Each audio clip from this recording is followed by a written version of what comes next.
কিশোরগঞ্জের বাজিতপুর থানার একটি হত্যা মামলায় মৃত্যুদণ্ডপ্রাপ্ত দীর্ঘদিনের পলাতক আসামি এনাম হোসেন ওরফে খোকনকে চট্টগ্রাম থেকে গ্রেপ্তার করেছে র্যাব।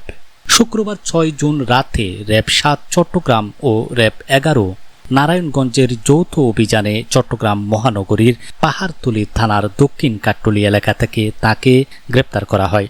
র্যাব জানায়, গোপন সংবাদের ভিত্তিতে তারা জানতে পারে যে হত্যা মামলার মৃত্যুদণ্ডপ্রাপ্ত পলাতক আসামি এনাম হোসেন ওরফে খোকন পাহাড়তলী এলাকায় অবস্থান করছেন।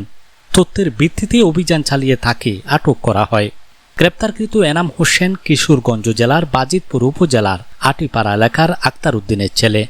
র্যাব আরও জানায়, পরবর্তী আইনানুগ ব্যবস্থা গ্রহণের জন্য গ্রেপ্তারকৃত আসামিকে কিশোরগঞ্জের বাজিতপুর থানা পুলিশের কাছে হস্তান্তর করা হয়েছে।